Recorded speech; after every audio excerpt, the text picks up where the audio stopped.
Chapter 7, Part 2, the middle of page 70. Then he made a sound, a low It made no sense.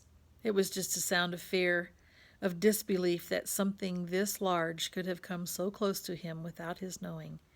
It just walked up to him and could have eaten him, and he could have done nothing. Nothing! And when the sound was half done, a thing happened to his legs, a thing he had nothing to do with, and they were running in the opposite direction from the bear back toward the shelter. He would have run all the way in a panic, but after he had gone perhaps 50 yards, his brain took over and slowed, and finally stopped him. If the bear had wanted you, his brain said, he would have taken you. It is something to understand, he thought, not something to run away from. The bear was eating berries, not people. The bear made no move to hurt you, to threaten you. It stood to see you better, study you, then went on its way eating berries. It was a big bear, but it did not want you. It did not want to cause you harm, and that is the thing to understand here. He turned and looked back at the stand of raspberries. The bear was gone, the birds were singing. He saw nothing that could hurt him. There was no danger here that he could sense, could feel. In the city at night, there was sometimes danger. You could not be in the park at night after dark because of the danger. But here, the bear had looked at him and had moved on, and this filled his thoughts. The berries were so good, so sweet and rich, and his body was so empty. And the bear had almost indicated that it didn't mind sharing. It had just walked away from him, and the berries were so good. And he thought, finally, if he did not go back and get the berries, he would have to eat the gut cherries again tonight. That convinced him, and he walked slowly back to the raspberry patch and continued picking for the entire morning, although with great caution. And once, when a squirrel rustled some pine needles at the base of a tree, he nearly jumped out of his skin.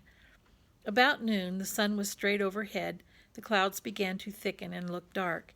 In moments it started to rain, and he took what he had picked and trotted back to the shelter.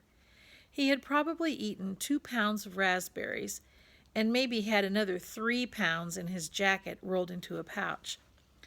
He made it to the shelter just as the clouds completely opened and the rain roared down in sheets. Soon the sand outside was drenched, and there were rivulets running down to the lake. But inside, he was dry and snug. He started to put the picked cherries back into the sorted pile with the gut cherries, but noticed that the raspberries were seeping through the jacket. They were much softer than the gut cherries, and apparently were being crushed a bit with their own weight. When he held the jacket up and looked beneath it, he saw a stream of red liquid. He put a finger in it and found it to be sweet and tangy, like pop without the fizz, and he grinned and lay back on the sand, holding the bag up over his face and letting the seepage drip inside his mouth. Outside, the rain poured down, but Brian lay back, drinking syrup from the berries, dry, and with the pain almost all gone, the stiffness almost gone, his belly full and a good taste in his mouth.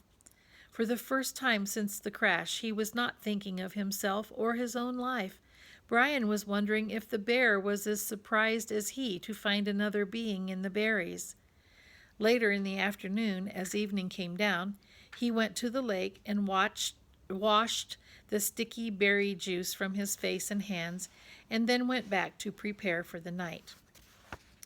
While he had accepted and understood that the bear did not want to hurt him, it was still much in his thoughts, and as darkness came into the shelter, he took the hatchet out of his belt and put it by his head, his hand on the handle, as the day caught up with him, and he slept.